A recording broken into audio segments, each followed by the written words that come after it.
Hi guys, eto yung ampaw. Naalis ko na yung mga laman. Ngayon, subukan natin isaing yung ampaw. Lang, pumasok lang sa isip ko, parang may bumulong sa akin na iluto daw yung sa bigas. Doon sana ako kukuha ng bigas sa may lalagyanan.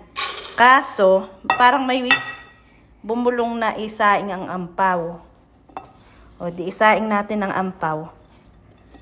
Mag-comment nga kayo kung magandang sinasaing ang ampaw na bigas.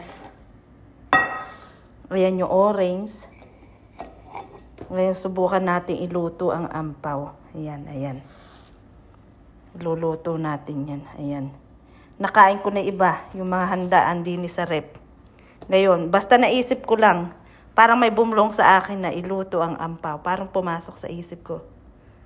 Whisper in my ears na isaing ang ampaw.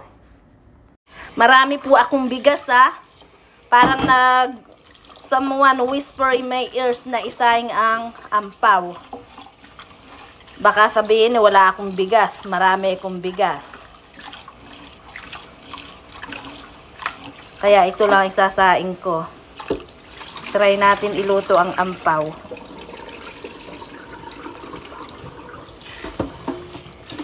Masarap yung bigas na yan. Yung bigas ko na yan ay Jasmine. Pinakamahal na bigas pa yan din Jasmine.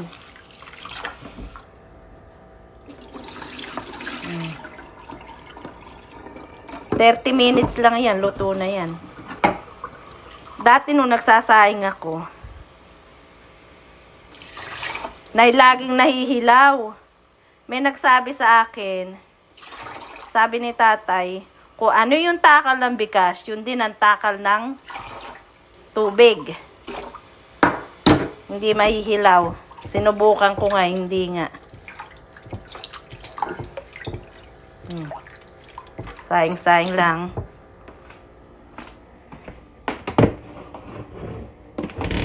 Mabilis lang yan. Ako po. Ayan, bigas. Tignan mo pag wala kang kasama sa Amerika, ikaw gagawa lahat.